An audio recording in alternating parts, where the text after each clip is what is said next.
yesterday.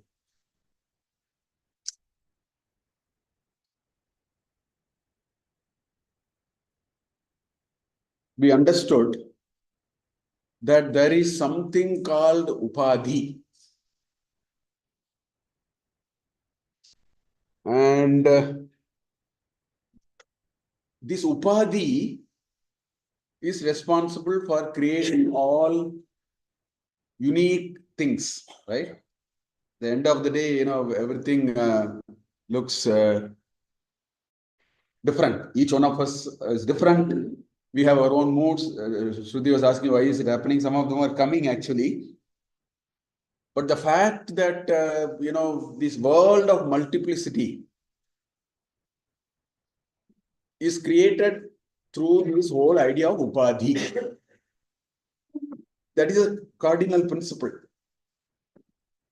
So the upadhi creates, take a human being, then the question is, what is this upadhi? So there are two things now. The first thing is, if all are same, but then we also see all are different. So at one level, we are saying everything is same. At another level, in the Jagrat Avastha, we find things are different.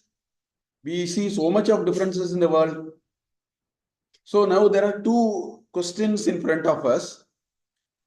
The first question is, how is this happening? That is the first thing. How is this happening? That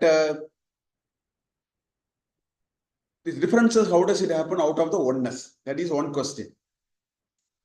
And the second question is, how do you reconcile them? So you have to travel through these two. So Acharya has taken the first question. How is this seemingly different things are happening? Although it comes from the same source. Although it comes from the same source, how is that differences are happening? That is where we started the discussion yesterday.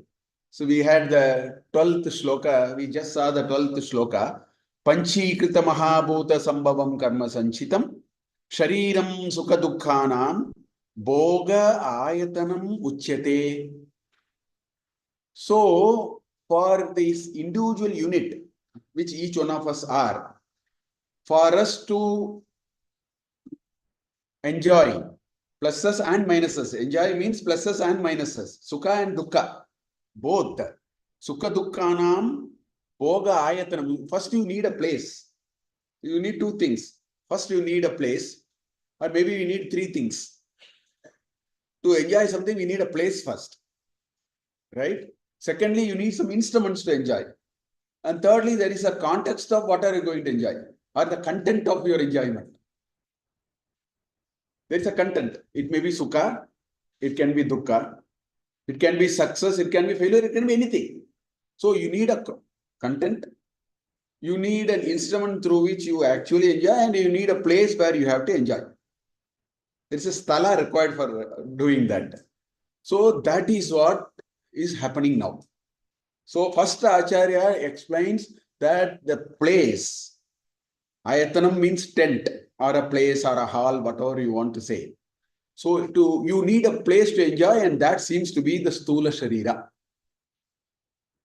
So that is what we saw yesterday. Panchikrita mahabhuta sambhavam karma sanchitam shariram. The shariram here, it's in, Acharya says shariram, but here shariram means stula sharira. That we have to imply. Here shariram means stula shariram. Why? Because it says boga ayatana. It says it is the place. Because it says it is the place, so it should be a physical entity, sort of. It's a hardware. They have to use the computer terminology. You need a hardware, you need a software, and you need a program which gives an output. We need this app or whatever. You need these three, no? So the hardware, the equivalent of that, the hardware is the stula sharira. Computer runs on a box at the end of the day, whether it is a laptop or a desktop or a tablet. There is some physical entity where everything is happening, na? You need a place, na? for everything to happen. If you want to enjoy a music, you need a CD player or some speaker and microphone setup. Something is required. That is the place. Then you need an instrument. You have volume control up and down. You have tuner. You can choose the second song, third song. That is the instrument.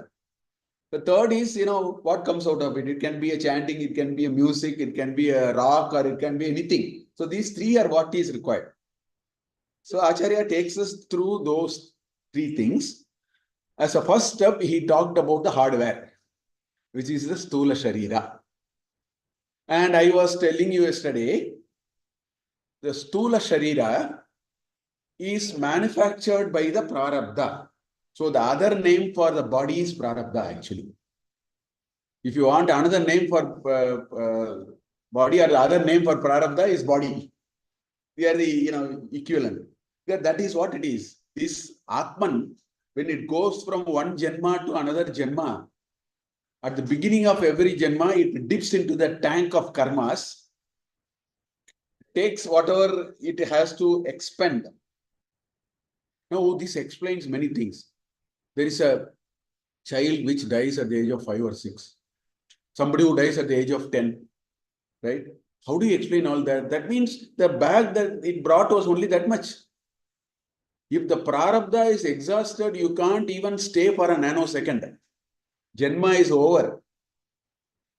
If the prarabdha is completed, that's all. The Atma has to go. Because this is that structured mechanism. So, that's why it says karma sanchita. The sanchita karmas out of which you draw something, and the Atman, what it does is, it finds where is the most appropriate place where it can actually spend it. That is why somebody is born to a certain parents. In Chandogya Upanishad, all those are, there's a Panchagni Tattva. There are 5 fires. There's a discussion of 5 fires and so on, in which all these are coming. And that is what in Bhagavad Gita also, in chapter 6, when Arjuna asked Krishna, see, Sri Krishna gave this Atma Samyama Yoga, all this meditation and all that. He said, what are all the benefits of it? Shanai, Uparamed, Buddhya, Dhriti Grihitya, all that, Atma, Ramaha, Atma, all that will happen. Finally, Arjuna said, all those are fine. He threw 2 questions. One question was, my mind is wavering. All that you are saying is good, but how am I going to do? My mind is Chanchalami Manakrishna is one question. Second question was even interesting. In the second question he asked, Krishna, you said all these. I am willing to agree. But I will spend this whole Janma doing all these and nothing will come and I will just die one day. It is like falling between the stools. I would have at least enjoyed life. What is your samadhana for it? That was the question he asked. Chapter 6 ends with beautifully 7 shlokas or 8 shlokas. He gives answer to it. Krishna says, Na kaschit kalyana krit durgatim tata gacchati. Whatever good you have done will never go waste. In fact, all of us must understand. Somebody asked me, sir, should they, at the age of 60, should I start Vedanta? Of course. Because life is only, in Sanatana Dharma, death is only a comma. It is not a full stop. Why are you bothered about death? It is just one version, one snippet of our manifestation. That's why Krishna says, Suchinam Shrimatam Gehe Yoga Prishto Vijayate.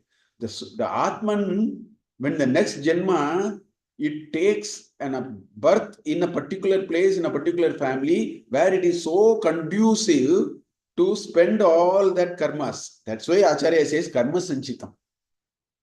Karma sanchitam shariram panchikrita, mahabhuta sambhavam karma sanchitam shariram. So therefore, this is how the stula body is manufactured. That's why if somebody has to suffer of, respiratory diseases, they take a body like that because the prarabdha is like that. They are brought like that. Somebody has to enjoy and create rakkas so that this is, life is like a paramapada. That's why the paramapada game is very important. You can take a ladder and go up or take a snake and come down also.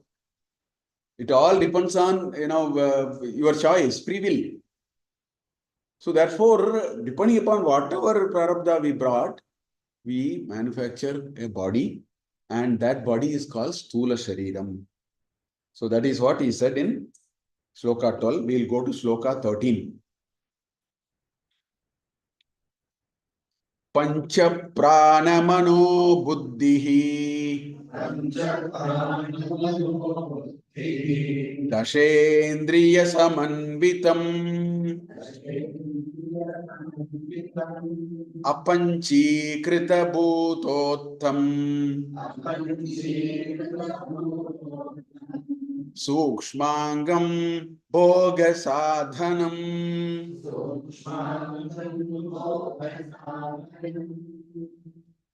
पंच प्राण मन बुद्धि दश इंद्रिय समन्वितम is a single samasta pada. It's a samasa. All words are put together into a single one pada. Pancha prana mano buddhi dasha indriya samanvitam. Apanchigrita bhutottam sukshmangam bhoga sadhanam. So that is this shloka. So now what it is saying, the body, the physical body, the gross body, the stula sharira, if you have to make anything stula, you have to do panchikarana. Only then, because tanmatras does not provide anything physical. That is why you have to mix a little bit of, Prithvi, Vayu and Tejas into Akash and then get something. That is how the panchikarana, it becomes physically useful by a panchikarana process. So if you need a hardware, you have to do panchikaranam. If you need a software, you don't have to do panchikaranam because it is software. So apanchikritam. So without mixing all that, with the tanmatras, the next set of things are manufactured. And that is the Sukshma Sharira. Antakaranam, we can say Antakaranam also. In Sankhya Darshan talks about every individual made of 24 elements. That is the idea in Sankhya. And what are those? Pancha Tanmatras. Pancha Bhutas. When you do a Panchikaranam, it gets Pancha Bhutas. Pancha Tanmatras. Pancha Bhutas. Pancha Karmendriyas. Pancha Jnanendriyas. 4 into 5, 20. Manas, Buddhi, Chitta, Ahankar. 24. So every individual is made of 24 elements. That's how the Sankhya Darshan is saying. So we have already seen the Panchabhutam, because through the Panchabhutam only this physical body came. 5 is over. Now it is talking about Pancha Pranaha, right? Manas, Buddhi, Dasha Indriyaha. That's what is coming here. So the Dasha Indriyas are Karmendriyas, Pancha Karmendriyas and Pancha Jnanendriyas, right? Shabda, Sparsha, Rupa, Rasa, Gandha. So that is the Jnanendriya. Then Pani, Payu, Upastavayu, you have these upper limbs, lower limbs, the mouth, the anus and the reproductive system, which are the 5 Karmendriyas. So Dasha Indriyas are there. Dashendriya Samanvitam. Pancha Pranaha. Prana, Apana, Vyana, Udana, Samana. In fact, in Prashnoparishad, there is a chapter 3. Prashnoparishad is 6 chapters. 6 disciples go to the Rishi. Each one of them asks one question. That's why it's called Prashnoparishad. Prashnoparishad. Each disciple asks one question and Rishi answers. This is how the Upanishad is structured. So the 3rd chapter of Prashnoparishad, the question is, what is this prana? That's the question. And how is it actually, relevant to us? This is how one of the, I think, Bharadwaja or somebody is asking. For which there are 10 mantras, beautiful mantras. In fact, I use those 10 mantras and describe the core principles of management. It's contained in that. The first mantra says there is something called prana. Prana is like the CEO. Then this Rishi says, you see, a king cannot administer the whole country. You can sit in, parliament or, Rashtrapati Bhavan or something, but then you need appoint ministers. You need appoint people, delegation. What we call it as delegation in management terms, they use decentralization, delegation. You have to give work to people, marketing, finance, like that, like that.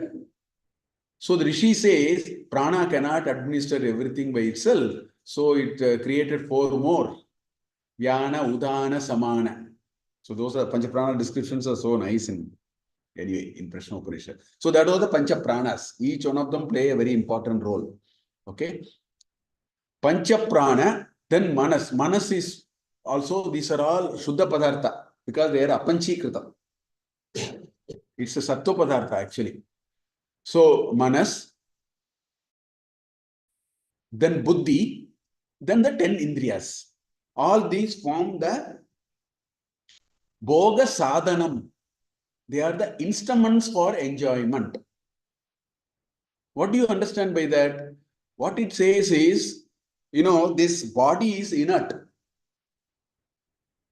With body, if you just give me a laptop with a box and all that, nothing is going to work. You need, the motor, you need the current which runs the motor, you need the audio frequency to come out only, then it starts working now. Otherwise, it will be a dumb thing. In chapter 3 of Bhagavad Gita, there is the last 6 shlokas.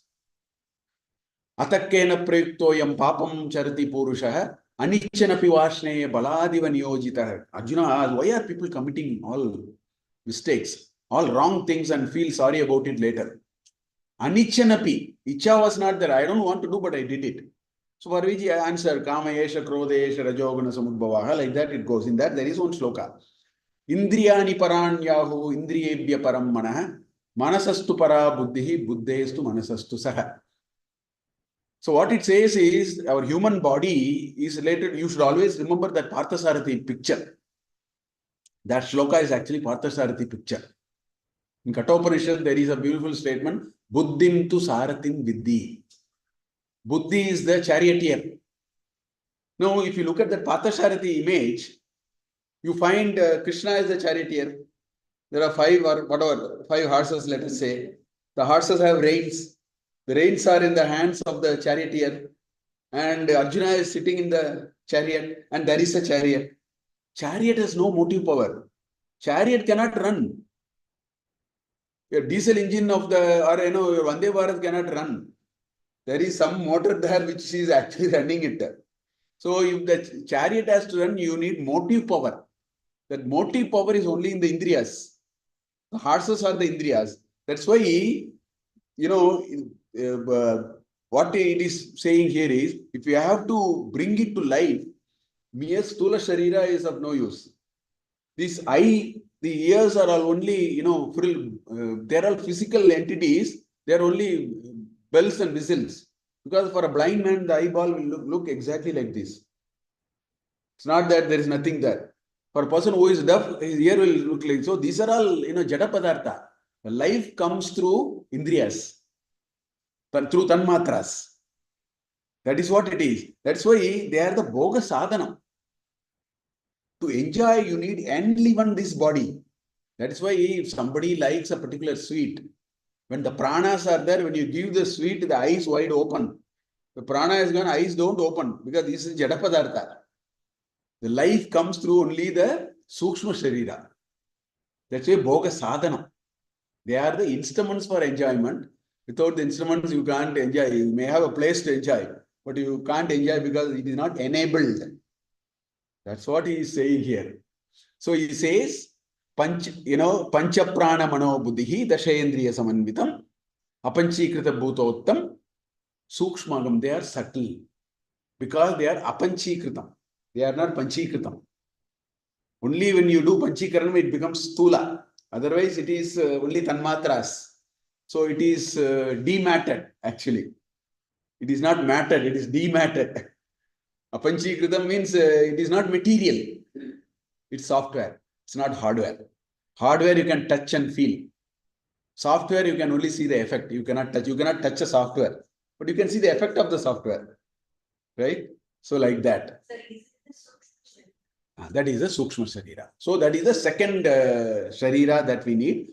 That's what is being described here. Sukshmangam, Sukshmangam. That's why there's a word Sukshmangam coming here.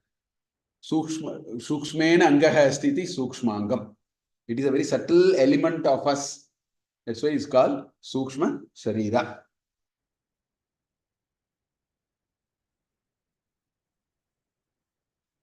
Yasya eva Mahapranasya Pranadayah Panchavrittayah. Mahapranasya Panchavrittayah Prana Apana Vyana Udana Samana. They are the vrittis of the Mahaprana. Okay. Jnanendriya Karmendriyani Dasha Manaha Yasya Sankalpatmika Antakarana Vrittayah. Manas is Sankalpa Vikalpatmakaha. That is the Manas. Right? Buddhi Shabdena Nischayantah Karana Vrittihi. The definition of buddhi is Nischayatmika buddhi. The definition of manas is Sankalpa Vikalpatmakaha Manaha. All these are in Tattva Bodha. So our ability to ascertain something is coming from buddhi. That's why it is called Nischayatmika buddhi. Apanchikrita Sukshma Vritti Vyapta Mahabhutebhyah Ittam Jatam Sukshmangam Linga Shariram Sukha Dukkha Bhoga Sadhanam Uchyate. That's what Padmapadacharya simply explains that the way it is actually there. So the second Shariram that we all have brought with us is Sukshma Shariram. Then it goes on. 14th Shloka. Anadya Vidya Nirvachya Anadya Vidya Nirvachya Karanopadhiruchyate Apa Upadi Tridayat Anyam Atmanam Avadharayet Anadi Avidya Anirvachya Karana Upadihi Uchyate. That is the Padacheda for the first line. Upadi Tritayat Anyam Atmanam Avadharayet. So now you need the third. That is the content for our whatever the Janma we are spending. You need a content. Now I have got a place to consume. I've got all the instruments to consume. Now I need the program to run. So that finally output comes. Right? It's like the software is there, hardware is there. You have to now run the program so that you get the output in the computer terminology. So in the same way, I have got the Stula Sharira. I have got the Sukshma Sharira. Now I need the content so that there is agenda for me to carry on this life. And where is it coming from? It is Anadi. There are three descriptions of that. Okay. One, it says Anadi. That is the first definition you see. Anadi. Then it says Avidya. Yes. Yeah. Anadi, Avidya, Anirvachya.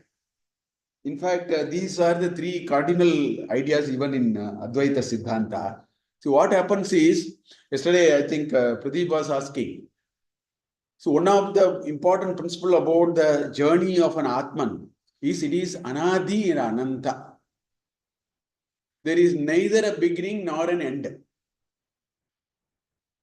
If there is no beginning and no end for something, then two things become clear. First thing is, it's absolutely futile to talk about the starting or about the ending. You should not go and search for the starting. Because when you say Anadi, practically what it means is it is long. Basically, what it really means in a practical sense, it is a very long stretch of things happening. So for all practical purposes, you can call it as Anadi and Ananta. Because it is very long. Right? So Anadi and Ananta. And I'll just give you an example. The senior most monk of Ramakrishna Mutt, one of the senior monks of Ramakrishna Mutt and myself, we went to Indian Institute of Science on Swami Vivekananda Day, January 12th. This was about 10, 12 years back. We both were addressing the Samskrita Sangha or something. One boy, after Swamiji gave a very nice talk, one boy, there are all these institutions have such people now, unfortunately. This fellow came to the front and Swamiji talked about Purnamada, Purnamidam, Purnat, Purnamudachite. He said infinity and all that kind of thing. He was, because it's a scientific institution, he was, this boy in a very disrespectful way, he was putting down this idea that Swamiji was explaining. So I told Swamiji, please, Swamiji, I will answer. Just allow me to answer. I asked the boy to come to the front. The boy was sitting, asking questions. I said, come to the front. I said, he said, I am doing PhD in mathematics. I said, very good. He said, I am a PhD in mathematics. That's why he had some ideas about infinity. He said, come. I said, define infinity. So this boy was actually struggling to give some definition. I said, you are a PhD in mathematics. First of all, let me tell you, infinity is not a number. I want you are doing mathematics, PhD in mathematics. I want you to first understand this. Infinity is not a number. You have to first understand. And infinity is large. Infinity means large, and large does not even mean a big number. So I told in statistics, number 30 is infinity. You know, we have large sample and small sample and all that we do. The moment you cross a number 30, the properties change and you use a different distribution. I gave him all those things. Go back and read your infinity concept properly.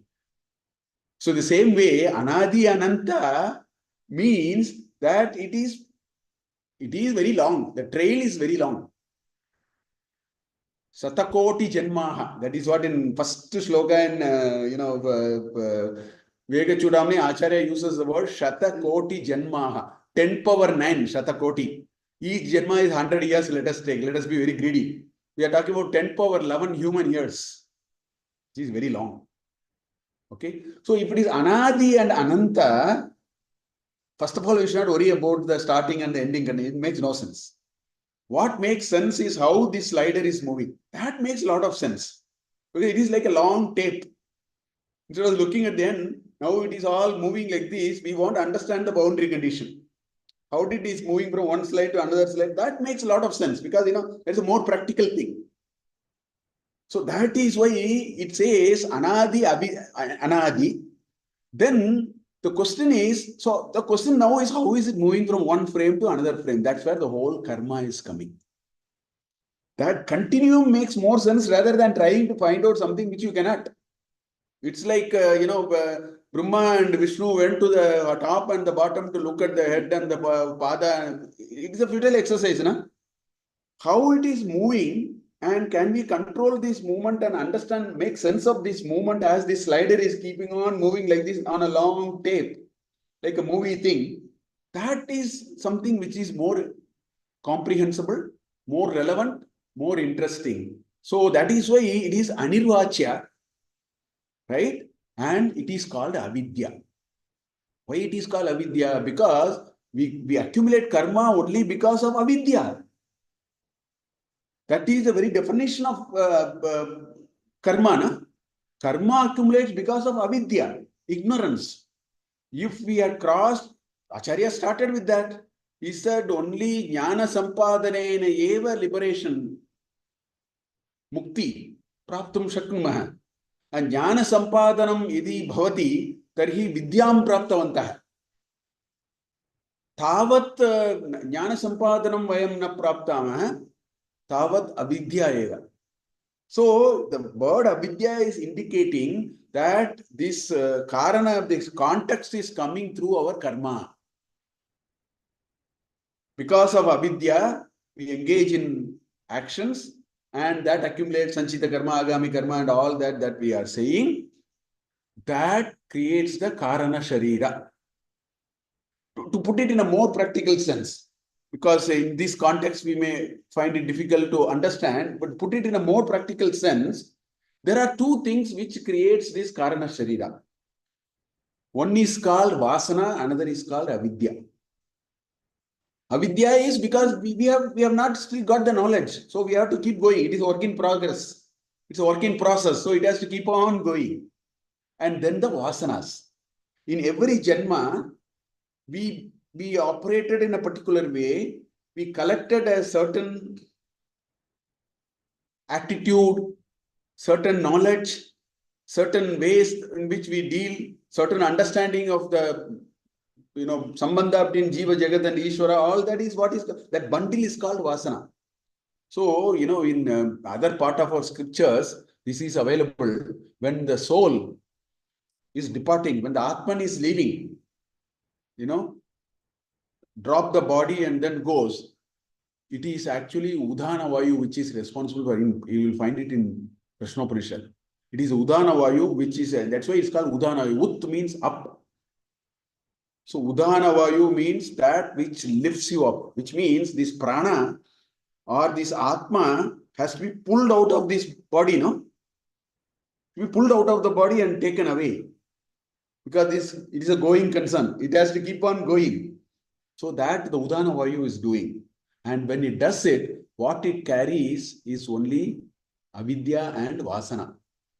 Our samskaras. Our samskaras are preserved and carried.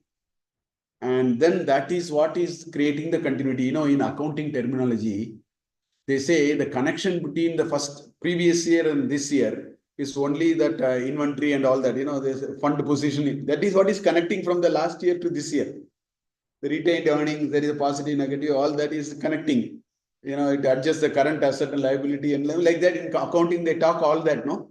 So in the same way, from one Janma to another Janma, when we have to go, the Udana Vayu actually pulls the samskaras and the vasanas. So that is the Linga Sharira. That is the Karana Sharira. It is just the bundle of thought, bundle of preferences, so that is the starting point for us when we continue this journey. So that is what is actually coming in this, that as we continue to go, it carries all those vasanas, it takes all those vasanas, and then in between so many things happen. The punya karmas are all expended in the, the other loka. Then we come back. That's a different story. We are talking about this earth and here. We are not bothered about what is happening in between. That we will discuss later. It only says when you come back, you start from there. That's why Krishna also said that Suchinam Srimatam Gehe Yoga Brashto Vijayate. That you brought you a certain attitude, you brought a certain skill, and it will find out where it can be fitted properly. That's where it will come. And that is the context for the Janma. And that is the content for the Janma, with which the next Janma starts. So that is what is indicated in this 14th shloka, when we said that Anadi, Avidya, Anirvachya, they are the Karana Upadhi. They are the Upadhi of the cause why we are actually behaving in a particular way now. Right? All these started somewhere. And it is like starting to play the snake and ladder game. When we started, all were on the same page. I rolled a dice and then I got 3. Somebody rolled a dice and then took a long ladder and then went somewhere. Then they went to 99 and came back to 9.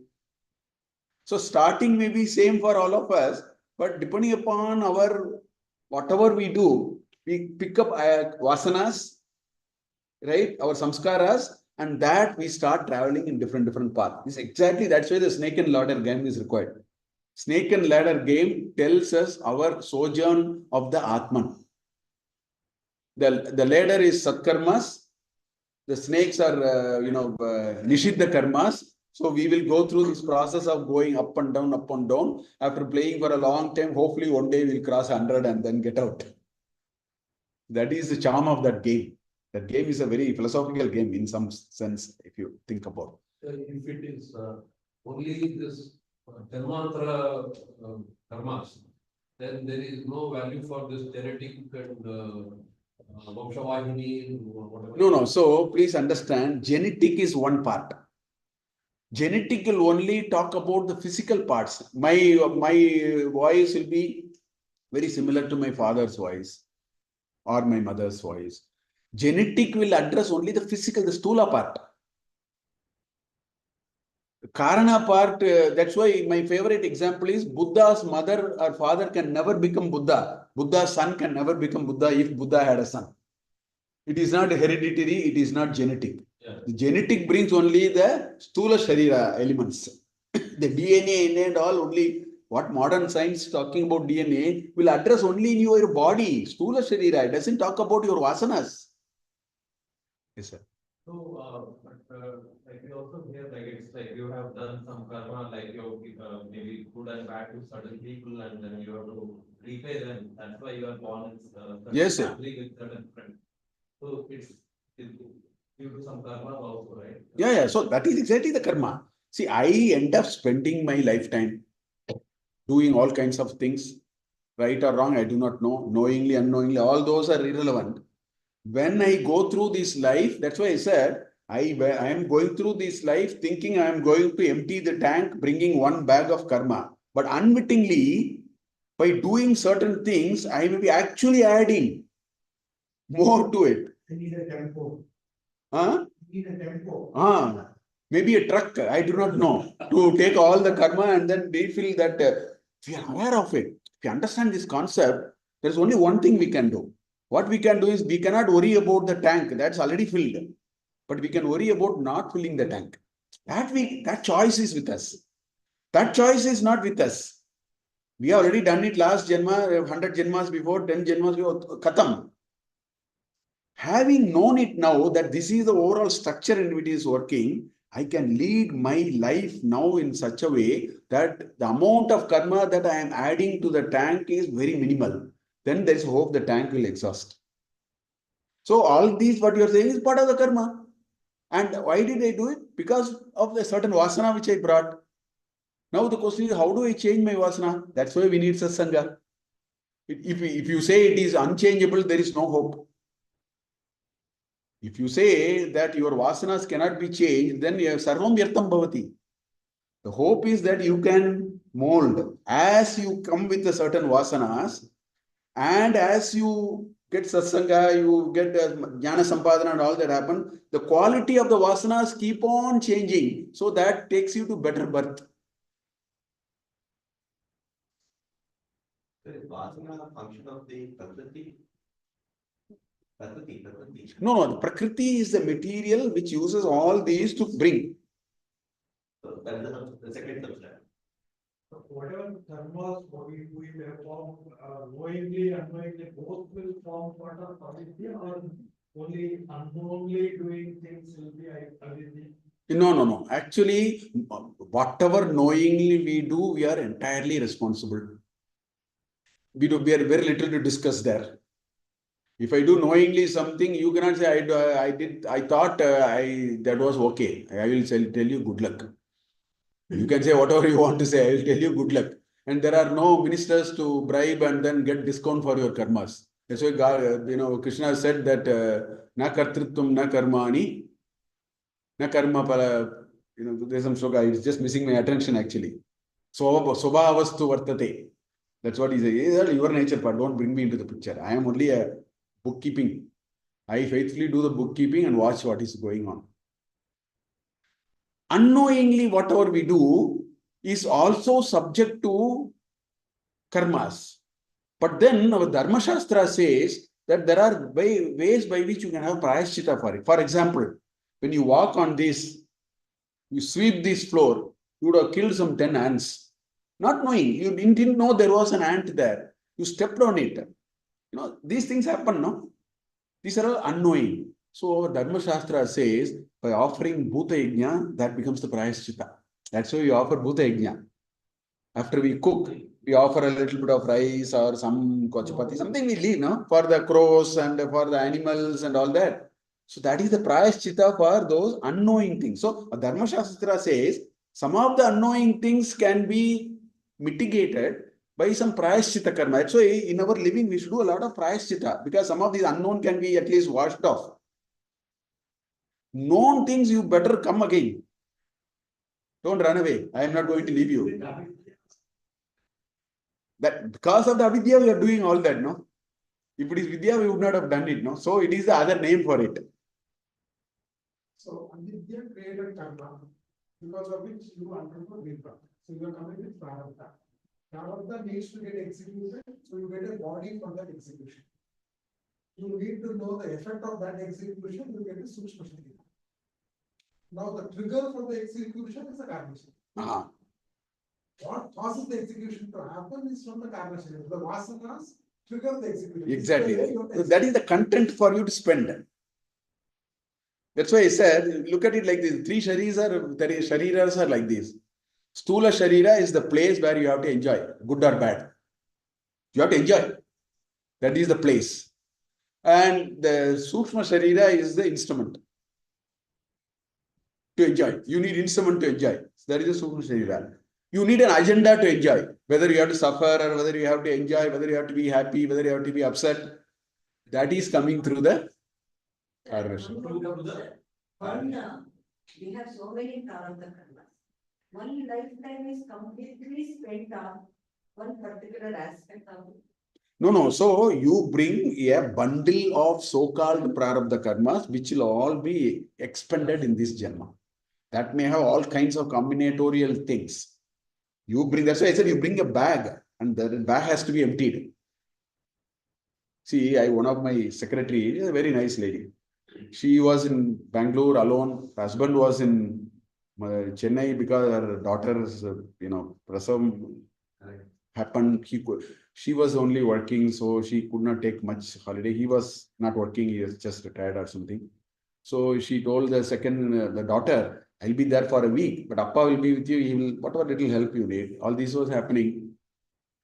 He was there for 4 weeks. This lady was alone here working with us. On the day he came, returned from Chennai, that day, 6 o'clock, she fell and broke her back. I said, your prarabdha is so good in this case because in 10 minutes your husband arrived to take you to the hospital. Otherwise, imagine he is in Chennai, she is alone here, then he will rush back. In the meanwhile, some neighbor will help and all that. But I told her, your prarabdha is today you have to fall. Don't ask for discounts there. But what you can ask is, can it be done in the most conducive way? That is called Daiva Anugraha. That's why you need Daiva Anugraha.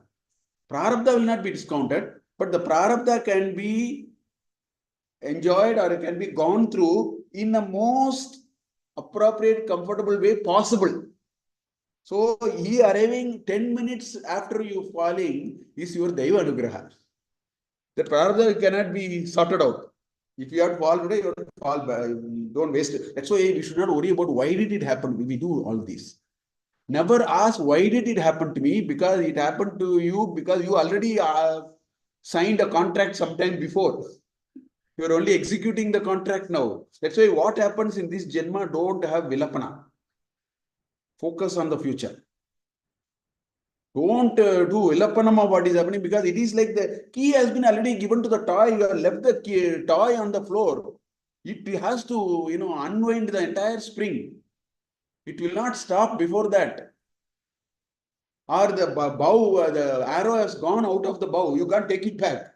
It has to go and hit the target. That's why what we are going through, don't do Vilapana. Understand it. My prarabdha, I am going through this. That's okay. Now let me see what should I do for the future. That's why that Deva Anugraha is all that we can ask for. Anyway. So, then he says, Upadi Tritayat. Tritayat is Panchami Vibhakti, Apadana, which means apart from these three Upadis, what are the three Upadis? Sukshma Sharira, Stula Sharira, Karana Sharira. Apart from these three Upadis, right? Anyam Atmanam Abadharaye. So there is another entity which is the actual Atma. The Atma, please understand, is different and completely different from these three Upadis. That is what we are. That is what we are. Now the following shlokas are going to tell you why we are getting confused and how we have not understood this part very well. That is what is going to come in the future. So here all that we are saying is the Atma is different, completely different from these three Upadis. the Upadhi has been thrown onto the Atma and something has been created now. You should have left the Atma alone. You have put the adhyasa of the three Upadhis have happened on the Atma. So you have become a seamless bundle now. That is what we are now. Next sloka. Acharya, small doubt. Can I ask? Panchakoshadi yogena tattanmaya iva stitah शुद्धात्मा नीलवस्त्रादि योगेन स्फटिको यथा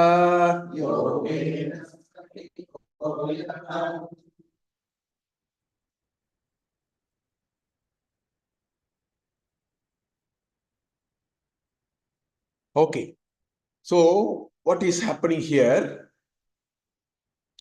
Panchakoshadi yogena tat tanmaya ivastitaha shuddhatma नीलवस्त्रादि योगेन स्फटिकः यथा पंचकोशादि योगेन is one, नीलवस्त्रादि Yogen is another. So yoga means yunj means to connect. That is the dhatu. Yunj yojane. That is the dhatu.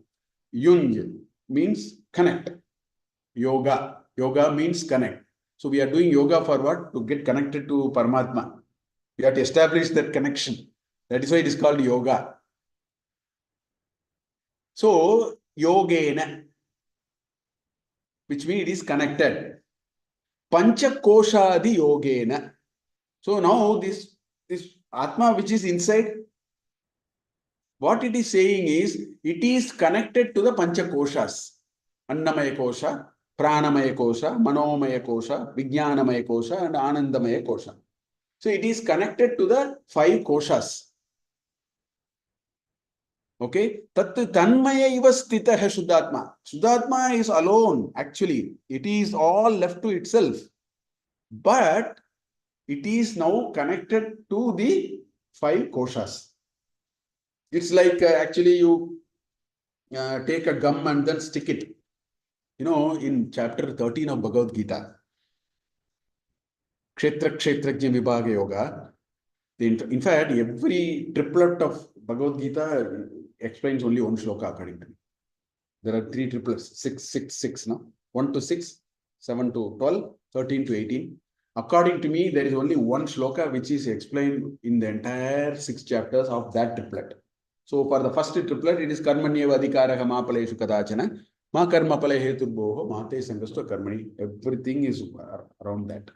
The second triplet, Matta Parataram Na Anyat Kinchidasti Dhananjaya, Mayi Sarvamidam Protam, Sutre Maniganaya, the law of conservation of divinity, which I was saying. The entire triplet only talks about that. Now, the third triplet, there is one, I think, 21st shloka in chapter 13. Karanam Gunasangoya, Sad Asad Prakriti. That is what it says. It says, this Purusha and Prakriti, they are stuck. Both of them are stuck as though they are stuck with a gum. That gum is called gunas. Karanam Gunasangoyam and Sad Asad Yoni Janmasu. That's what he says. You take different births. Yoni is birth, no? So different Janma, because these Prakriti and Purusha are completely stuck with one another using a gum called Guna. That is how it is describing here. Here it is saying that Purusha is the Atma actually. The Prakriti is all the Sharira, you asked now some time back. So Prakriti is all these. This material content, the Sukshma Sharira, the Stula Sharira, all these are Prakriti. So that Prakriti, here what it is saying, the Prakriti and Purusha are together. Yogena. Panchakoshadi Yogena. Prakriti is the Panchakosha. Annamaya Kosha, Pranamaya Kosha, this is all coming from Prakriti. So the Prakriti is actually stuck with the Purusha, which is the Atma. Right? So Panchakoshadi Yogena Otherwise, by its nature, it Shuddha Atma. It is all pure. But then it is now connected with that, for which Acharya again gives a very beautiful example. What he says is, you take a spatika, that is the photo I have put. You take a spatika, okay, and you put a hibiscus by the side of the spatika, or put a yellow flower. Here the idea is yellow flowers in this photo. Moment you put a yellow flower by the side of the spatika will look yellow now. Spatika has nothing. It borrows the attributes and seamlessly it looks as though there is a yellow color linga there. The spatika looks yellow now, right? Acharya gives an example of Neela Vastra. He says blue color. Neela Vastra. You put a Neela Vastra and a spatika, the spatika will look blue. In the same way, the Atma is Shuddha. It is Shuddha Atma.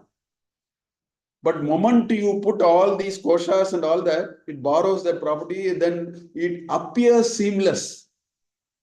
It looks as though Atma is blue color, Atma is yellow color. You know, the three gunas are actually consumed by, it looks like that. And we have assumed like that. Acharya says, this is like, please understand, the Atma is like a spatika. And just because I put a colored item by the near of the spatika, the spatika appears to be colored. So we are practically think spatika is colored now. In the same way, the Atma is now colored. How is the Atma colored? The Atma is colored with the three shariras, and one of the shariras is our karma. That has come in now.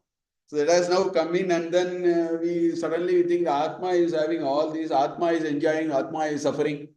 So when you say I am tall, the Atma is neither tall nor short. The tallness and shortness are attributed only to the Stula Sharira, which is a gadget the Atma has to use because of the avidya. You say I am thick, I am fat, I am thin. This I cannot be fat or thin because that is attributeless. The fatness and thinness belong to the Sukshma Stula Sharira, not to the, and say I am happy, I am sad. Your happy and sad are part of your Sukshma Sharira called Manas. It has nothing to do with the Atma. But we are practically stuck and made a seamless entity between the two. You very comfortably say, I am happy, I am sad. That I can never be happy or sad because we have stuck it. And we have now imparted all the color of the cloth onto the spatikam now. So we have failed to separate. We think it is a single entity.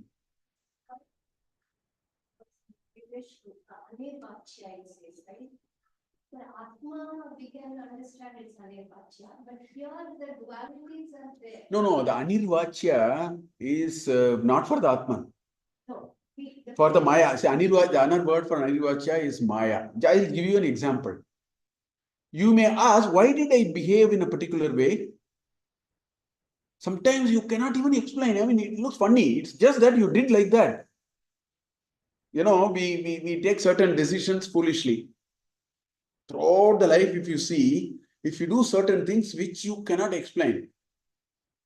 See, Maya Bhutam. That's why it's called Anirvachya.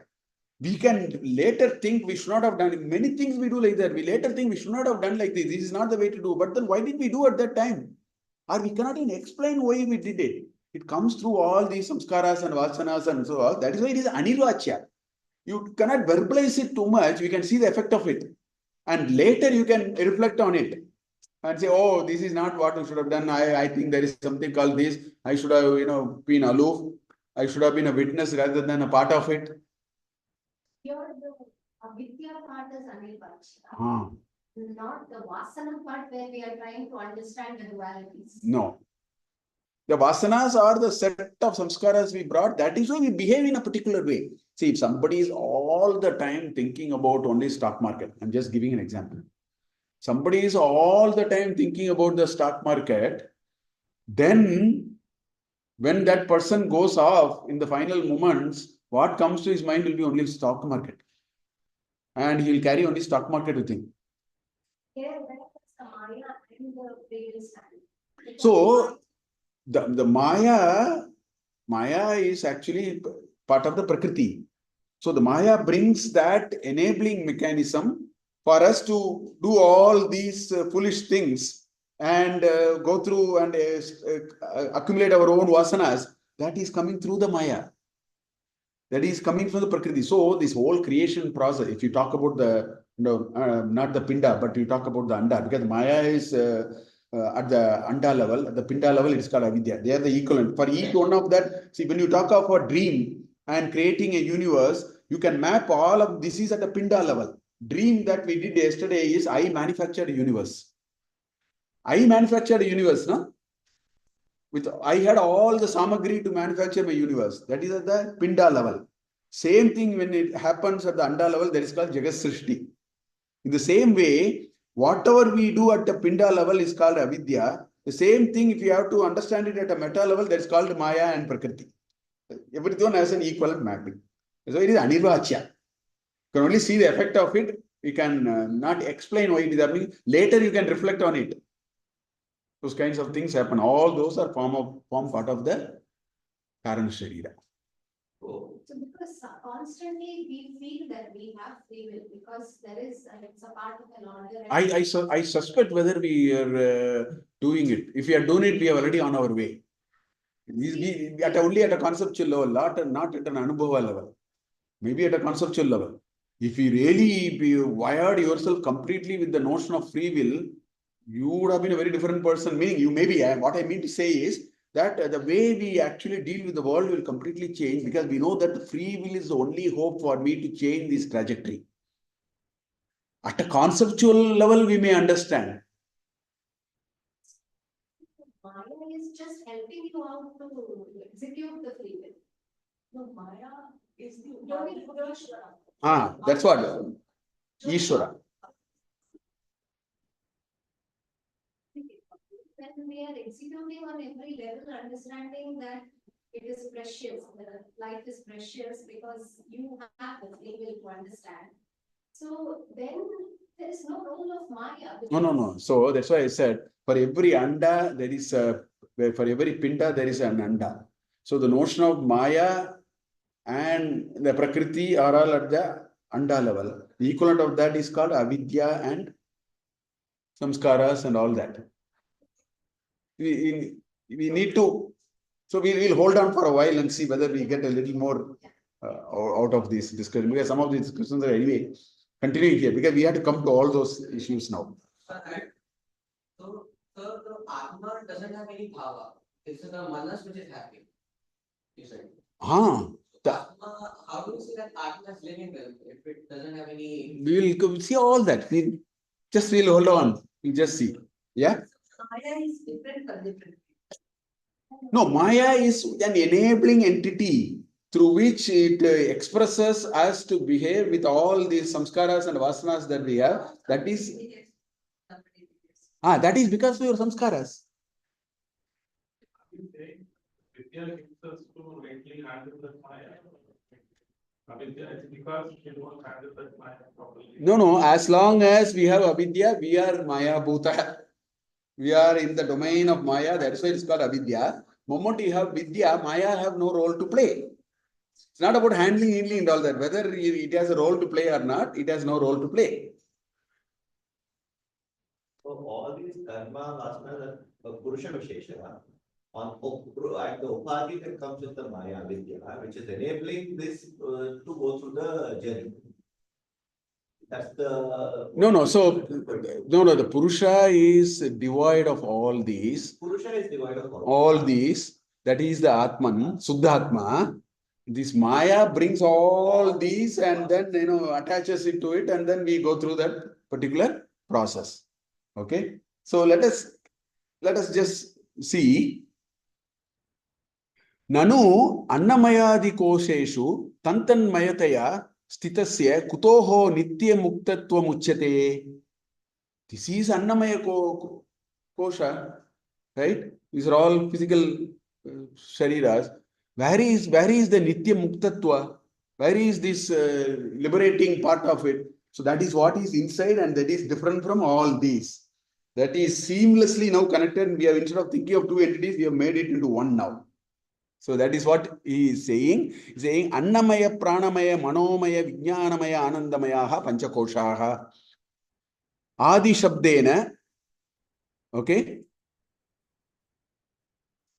Ashanadinam Grahanam, all the other, things which consume and all that also coming along with that. Etayoho Yogena, okay, Mityatadatmena, Tantanmayaiva Stitaha. Because of complete connection with that, we think the Shuddha Atma is actually consuming all that. We have just assumed that kind of a thing. Atma tu Shuddha hai, natu teshu vastuto Ranjana kidopi, Savayesha Purushonnara Samayah. That is what it says in Taitropanishad, right?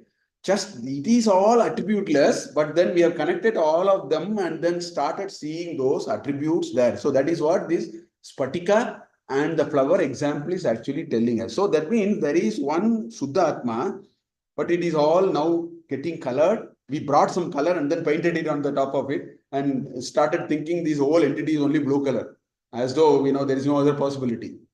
That's how we are actually. These ideas will get even more clarified as we go along. Let us see. We'll go to Shloka 16. Vapustushadibhik koshaihi yuktam yuktya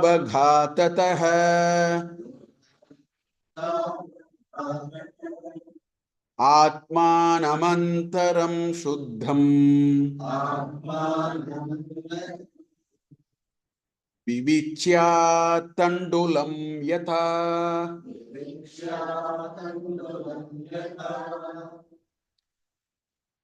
Vapuhu Tushadibihi Koshaihi Yuktam Yuktya Avaghatataha Atmanam Antaram Shuddham Vivichyat Tandulam Yatha. So what he says is Atmanam Antaram Shuddham. That ultimate Atma is Shuddha. It's absolutely pure. Right? But what happens?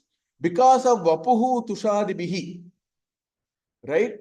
Because of these Panchakoshas and all these Indriyas, these Sukshma and Stula Shariras and all that, Koshaihi Yuktam, it's all covered with all these things. We don't see it. We don't even think that there is something different from that. We have seamlessly stuck them. So he says, Yuktya Avaghatataha. You have to have a certain yukti, a certain methodology, a certain technique by which you should be able to separate it and see it differently from all these. Otherwise, we think the Spatika is always yellow color. We need a methodology and a technique by which you should be able to say, okay, there are actually two things because they are so close to each other. It has borrowed these properties and that's how we have wrongly understood this. So, yuktya avaghatataha. You need a yukti. You need a method. If you employ a correct method, then you will be able to see, oh, no, this is different from all these. And Acharya gives the example that the tandula, you take the paddy, you have to dehusk the paddy to get finally that grain, no? The paddy by itself is covered with so many things. And you cannot take it out by simply smashing it or anything. It will all become powder, everything will go waste. There is a way you have to properly dehusk it. Moment you dehusk it, you get the tandulam. You get the grain of rice. That is the example he gives. So in the same way, it is so inextricably linked, stuck. That is what happened. The paddy, the outer layer, is so stuck with the grain. If we had not properly used our understanding and separated it, we would have never seen the rice. We thought it is a paddy which is of no use and then we would have left it. Because yuktya avaghatataha, we have out of experience. That's how the first ancestors would have seen it. They would have taken this, they would have put it on their mouth and then they would have done something, then they will find something coming out of it. Oh, this is what is the grain. We are, I don't know who found paddy and all that is an earlier thing. But the point is you need yukti. If you have the proper means and a proper technique, then you will actually take the flower out of the spatika and see the pure spatika. Instead of thinking there is a yellow color spatika. Then you know, oh, there is no yellow color spatika. I have now removed the yellow color flower. Since I have removed the yellow color flower, now the whole spatika is clearly visible to us. So for which Acharya gives the example that you should dehusk the whole thing and take it. So when I say I am here to make this statement, you say I am here to make this statement, you have to connect Atma with the body. Because I belongs to that interior thing. But then we are using the karma indriyas and jnana indriyas and start doing vyavahara. So both are working completely in tandem, right? But the Atma is actually completely now bound with the body, right? So the body will perish. When the body perishes, then the question is, will Atma also perish? We are always saying Atma is Nitya Muktatva. So there is this confusion now. And this confusion happens because we never knew that there are two entities. We always thought there was a single entity. Because there was a single entity, when that entity perishes, then we thought everything is gone. That is not true. Because on one hand, we are saying Nityatva, Muktatva, Anadi, Ananta, and all that. But then you see something which will perish after 70 years, 80 years, 90 years, one day it will fall and then it will go. So clearly by logic, we understand some part is going, some part is not going. That instead of knowing it that way, is there a way we can know it even while we are here? Is there a way we can see this separation? So that is the question. That's where Acharya says you need yukti. Right? So there are two different entities. There is a color and a crystal. And we have just seen both of them together. We have to separate it. In the same way, Stula Sarira and Sukshma Sarira will fall. But then there is this Atma which is Nitya, Shuddha, Buddha, Mukta. All that we can add to it. So, since we are saying both the things, the only way we can reconcile that is saying maybe we do not know how to separate these two. If we had separated these two, then we are comfortable. Okay, one part may go. Nastate vidyato bhavaha, nabhavo vidyate sataha. Ubayorapi dishtantaha, anayo sattvadarshibhihi. That's what beautifully Bhagavad Gita says. There cannot be asat in bhava.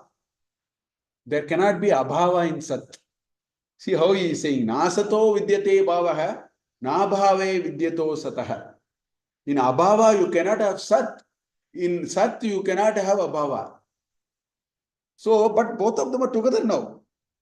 Because a part of it is asat. It will go. Part of it is actually remains forever. Right? So, that we have to do. And the only way we can do is by yukti. Now, what is that yukti? The question is, what is that yukti? And that yukti is nothing but our satsanga, our Vedanta vichara, swadhyaya.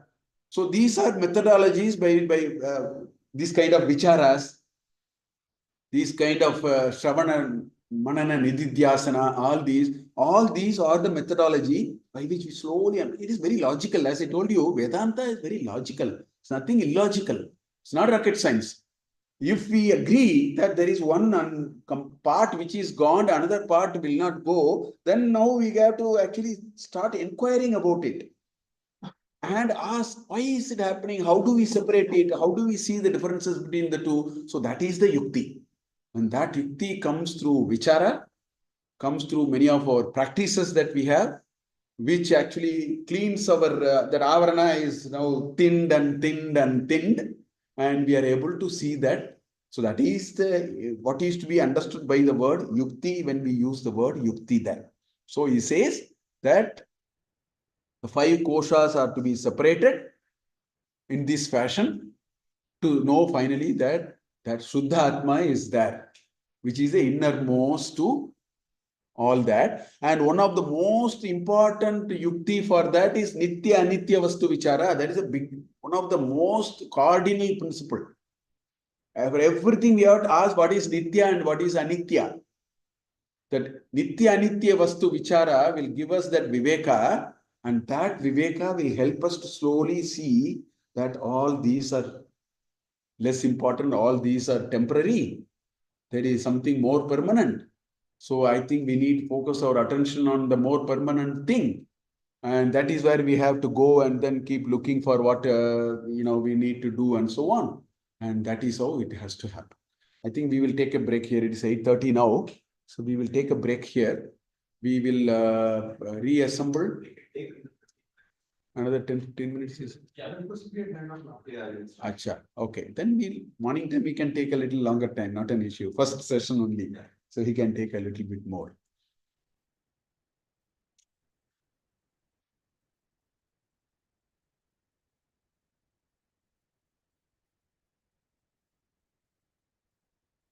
So he says, Here it is Vapu Tushadi Hihi. So Vapu is the person, right? body. Vapu is the body. Body. What is Tusha? Hihi? No, Vapu Tushaha, the body and all its instruments, right? And Koshaihi. It's also Tushadibihi Koshaihi. This you have to take it with the previous three shlokas. What he is saying is the Karma Indriyas, the Jnana Indriyas, the Buddhi, Manas, Ahankara, and then the Stula Sharira, the Atma Sharira, the Pancha Koshas, all these put together. Basically, all the upadhis. Yeah. All the elements of the Upadhi Dharma which created these three bodies for us. That is what is indicated by that. So you said sometimes we act out of impulse and then we regret later. And then we do practice karma. Does it dilute our karma for the future? Or how does one avoid it or prevent it in the future? Yes. So that is exactly what Arjuna asked. Ata kena prayuktaha ayam papam charati purushaha. This person is engaging in an act of papa. Kena prayuktaha, who is forcing him into this? Prayukta is sent, no? Somebody is sending him to do it. Anichanapi varshneya, Icha was all this happens later. Anichanapi varshneya, baladiva niyojita, I have become victim of situation. Somebody has forcibly pushed me into this situation. I'll give you a simple example. I go to the office and it has not been good. My boss, fired at me, shouted at me that you have not done this thing. The day was not good, let us say. I come back home. As soon as I come back home, I open the door, this 2-year-old daughter comes and then I download all my anger and my frustration on that little child. Next day morning, this question will come. That time it won't come. Next day morning, I ask, why did I do it? I should not have done it. Another example, there is a meeting. 4 of us are part of that meeting. We are well-meaning, very friendly. But in the course of that argument got very strong and all that. I overstepped my brief and then shouted at you and things like that. You are my good friend. Otherwise, things are fine. Good sense of collegiality and so on. I just overstepped my brief. 4 hours later, I'll ask this question again. I should not have done it. Why did I do it? I don't mean to do it also. Many things we don't mean to do it actually. That means that is all due to prarabdha only. No. So prarabdha is one part of it. So coming to this question, that happens because the prarabdhas are the way you handle prarabdha is enabled by your 3 gunas. And the 3 gunas drive your raga and dvesha and all that. So he says, Kama yesha krodha yesha rajoguna samudbhavaha. The Kama and Krodha are coming out of your rajoguna. Right? Maha ashna, maha papma, viddihi yene, vairi yenam. It's what is it? They are the biggest enemies of you. So you have to work on the gunas. So there are a whole lot of frameworks available. So we have to work on our gunas. So one has to become the Rajoguna must have a certain component of the Rajas which is for only for a certain thing. Otherwise, it should be colored with Sattva wherever possible, that kind of a thing. That's why he immediately said it is because of your Rajoguna. So when we priced it for this, does it dilute? No. So what happens is the prayaschit that you do he actually solves some of your Nisheda karmas, Nishiddha karmas. So if what that act that you did is part of a certain Nishiddha, then the Prayaschitta will work for it. Otherwise, that karma will accumulate for you, and then you will have already put it into the box, which you will, consume it either in this Janma at a later time or in the future Janma you will have to. Like you gave an example in a meeting, you shout at one of your colleagues who will be one of your best friends. And later, 4 hours later, you regret it or whatever you said, and you said, I'm sorry, I was not in my allegiance. Doesn't that help that way? It was only under two conditions. One, if that I am sorry that I didn't mean to do it, if it comes from the tip of the lip, you will continue to do it anyway tomorrow also.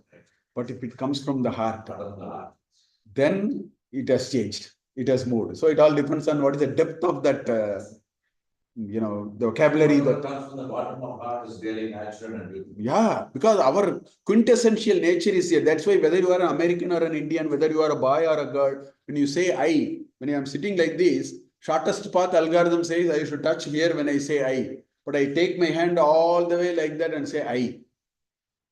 There's the longest way to indicate I. If I am standing, I should say I by touching my hand like this. That's the shortest path. Why did I do like this? Because this is our quintessential center. Hridaya. That's where that Atma is resident. That's why it is like that. My problem. We don't say my problem. We don't say my problem. We say my problem. We come here always. This is our epicenter of our existence. So if anything comes out of it, it is true. It is truthful. It is deep. It is strong. It is forceful. Everything happens when it originates from the heart. That's why we say, I had a hearty meal, or I had a hearty conversation, not a heady conversation. Heady conversation is ego-driven. So even love comes from the heart, isn't it? True love comes from the heart. Yeah. Okay, I think we will take a break. Is it okay, or should I continue for him? Okay, then we'll go to the next sloka. We'll go to the next sloka. One more sloka we will.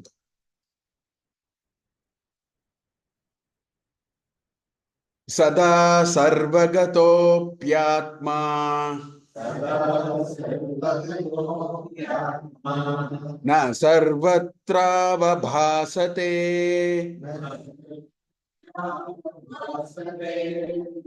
buddha veva vabhaseta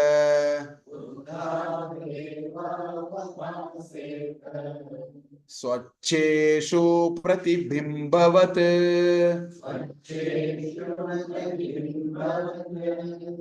Again, Acharya gives a very beautiful example. Now you say, well, this Atma is different from all the nonsense that you carry. You are saying like that. Where do I see it? And you say Atma is Sarvagata, Sarvatra, available. It is omnipresent, omnipotent, everything, because it is that Brahman which is manifesting. So it should be everywhere. It should be available everywhere. I am not seeing it. And I am not seeing it all the time also. I am seeing it differently in different people. So what is all this? So where do I see it? That is a question. And this shloka resolves that confusion. If Atma is so good and omnipresent, it should be available everywhere here. I don't see it like that. So take this room. In fact, I can say that very comfortably today. 25 years back, I cannot say it. Actually, cash is available everywhere here. You know that cash is available everywhere here. It is in the ether now. Everything is e-cash now. UPI, everything, cash is available everywhere. You don't have to carry 10 rupee with you. Buy 10 rupees coriander leaf. You only have to do what is called Deeparadhana. Finished. 10 rupees is gone. Okay. I have to give you something. I have to do only Deeparadhana. That's all. Money is available everywhere here. We have dematted it. Money is no longer in a paper. It's also there sometimes.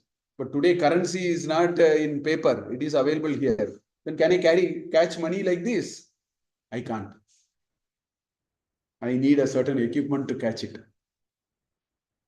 It manifests only in an equipment. Although it is,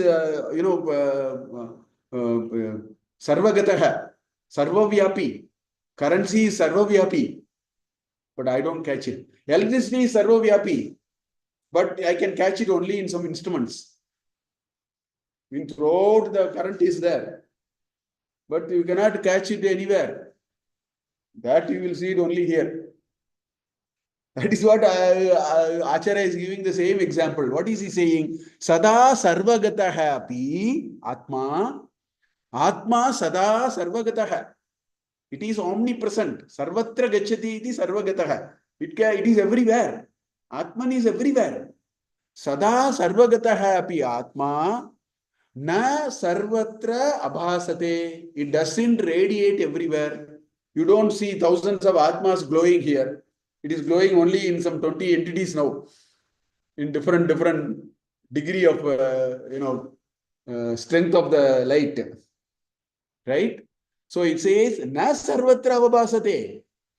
It doesn't radiate everywhere because these are all kutarka. Moment we say God is everywhere, we say get me God here. So we have to answer all that properly. That's why these slokas are required.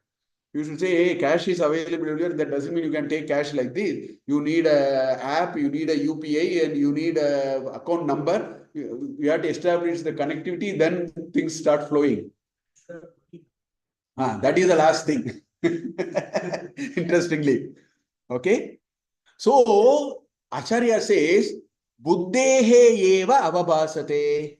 Buddheveva avabhasate. Buddhehe eva avabhasate Atma. The Atma is manifesting only through Buddhi in us.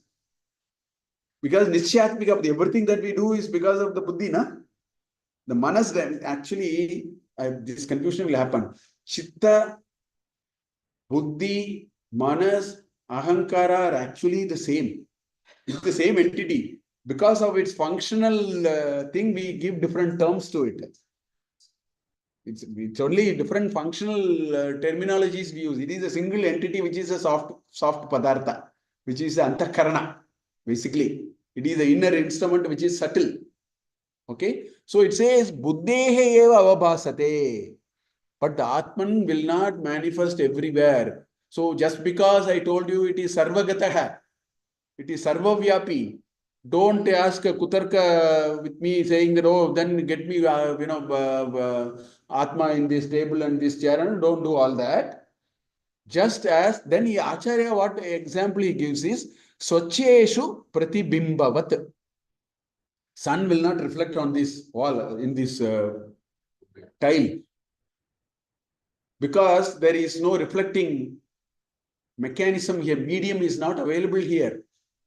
So he says, Swacheshu pratibimbavat. So Atma is available for. So what is the implication of this? This is a very important statement. What is the implication of it? Whenever we are on a transactional mode, Vyavaharartham yadi Atma avashyakam, we are working with pratibimba, not with bimba. Because it is available only as an image. Swacheshu pratibimbavat. So when we deal with the outside world, it is the pratibimba which is, because it has become a, so if you want to make Atma into a vyavaharika padartha, then you need all these gadgets and it expresses through it. It is only expressing it through it. Right? So that's what he says, Swacheshu pratibimbavat. That's why there is a nice reflection of the queen in the mirror, in the photo that you see in that particular page, just to tell you that Atma is what we see, what we experience, what we perceive, what we go through every day is the reflected reality, not the original reality. It is a reflected reality. Through the upadhis, through these instruments, through all these gadgets, it comes out. And what it comes out is only the pratibimba. It's so the reflected reality. So in the world, we are actually dealing with the reflected reality, which is fine. But the problem is we think that reflected reality is the reality. That is where the problem is. For the purpose of Vyavahara, we may use the reflected reality. But we think reflected reality is the reality itself. That is where the problem is. Reality is different from reflected reality. And although in this shloka he says Swacha Pratibimbavat, if the reflecting medium becomes dirty, that is what is happening. Many of these reflecting mediums are so dirty. It is infused with all kinds of dirt. So what is actually radiating out of it is also only dirty. Yesterday we saw it already. That the sun will reflect only if depending upon what is the quality of the reflecting medium. If the reflecting medium is dirty, right? Kim Gangamani Ambite Bimbarmano Chandala Viti Payaha is what the example I gave. So therefore, the reflecting medium. So there are two things we have to understand from here. First thing we have to understand is in the world of Vyavahara, what we have is only the reflecting reality. But if you have to go, if you turn inside, if you go inside, you can see the reality. World of Vyavahara means we are turned outside. I am dealing with the Jagat. But if you deal with yourself, if you turn inside, probably you will see the original reality, which we have not seen, so we don't even think of the existence of it, because we have not seen it. Right? That is first implication. Second implication is that if we have to use only a reflected medium to deal with the outside world, keep your reflecting medium clean. If the reflecting medium is not clean, what you end up with is also not clean. So the gunas, our trigunas, our vasanas, they are all start coloring this reflecting medium and making it dirty. So we have a job to do. Even when you have to deal with the outside world, you have to keep this kannadi very clean. You have to keep this mirror very clean. You have to clean it up every day. How do you clean it up every day? Nitya Parayana, Nitya Satsanga, Bhajan. थोड़ा वो देवर भगवान का नाम पारायण, नामस्मरण, all those methods, those are the wiping cloth. You have to use those and then make this guna to be Shuddha guna. Otherwise, what you say, that's why in Dakshinamurti Stotram, first stotra, Adi Shankara's first stotra, Vishwam Darpanam Drishyamana Tulyam, Nagari Tulyam Nija Antargatam. What you see outside is nothing but your own reflection. That's why I have seen some teachers are so cruel to the student because they are cruelty. I am telling you, you will only do what you are. You can't do anything other than what you are. Because it is a reflected reality. Behavior and attitude. Absolutely. I will suspect every one of you because I am a person very suspect. Then I will only suspect everybody. If I am I think trust is very important, I'll trust everyone because that's the only way I can deal with the outside world. I can only do what I am. That's what Acharya said. Vishwam Darpanam. The world is a huge mirror. Trishyamana Nagari Tulyam. Nija Antargatam. You are only seeing your inside. The world is only a mirror for you to see yourself. That's what he says in that particular thing. So therefore, the implication is that when we deal with the outside world, it is reflected reality. Therefore, the reflecting medium has to be kept maintained properly until we drop it off. Until we throw the mirror, we have to keep on cleaning the mirror on a daily basis, which is what they do in all airports and hotels and so on. We should also wipe our mirror on a daily basis. Because what you're dealing outside is basically an internal reflection. So you'll always do what you want. If you say that the reflecting medium is unclean, are we saying that you do something which is not true to yourself? No, you will do what you are. I mean, that is another level. But what I am saying is, if you are authentic, authenticity is another challenge. I am assuming you are authentic. Even if you are authentic, you can only do what you are. So I frequently say that if you cannot talk, if you cannot lead yourself, you will lead no one. The leadership model I teach differently in my management. Western theories of leadership is all about dealing with others. I say you deal with you first here. If you are not happy, you can never make anybody happy. I am telling you. There's no way you can make others happy if you are not happy. If you are not satisfied, you can never satisfy anyone. If you are not able to relate to yourself, you will not be able to relate to anybody. Interpersonal communication are all okay. So everything is a reflection of this in some ways. The medium. What are we saying? Whatever me is saying is, The status of the mirror today is in a particular way because I brought certain vasanas and certain gunas. So here you're talking about your Samskaras. is actually supposed to be The soul, the Atman. The Atman. klesha. Yes. But then the kleshas are coming because of vasana. Exactly. That mirror is a function of all that. My guna composition, my vasana composition, all that finally plays out my psychology. Psychology lies only there actually. So back to say all this has come because of the prarabdha. And prarabdha cannot be changed. So then how did you change? So prarabdha cannot be changed. But can you not see? You cannot decide about the past. Can you decide about your future? Prarabdha is past. Can you decide your future?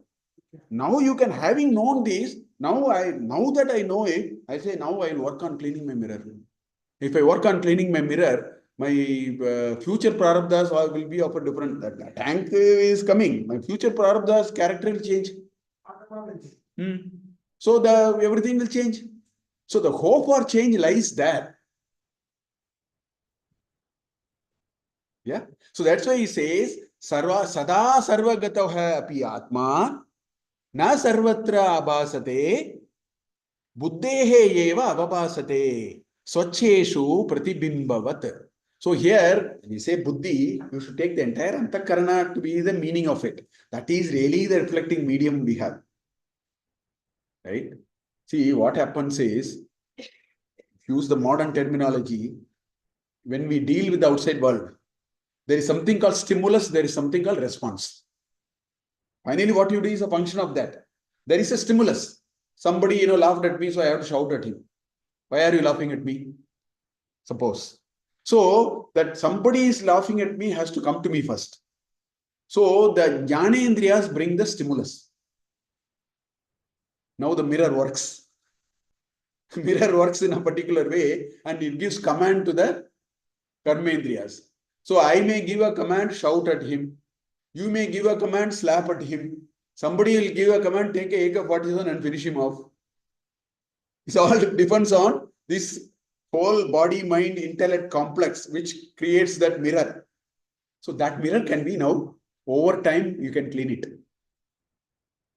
This is as far as dealing with the outside world. Now we are dealing with the inside. We have to turn and see our reality also, which we are not at all doing. So far, I am talking about the mirror for the reflected reality. We have to talk about the true reality also, which Acharya is going to get us all that also as we go along. Yeah. Okay, we'll start.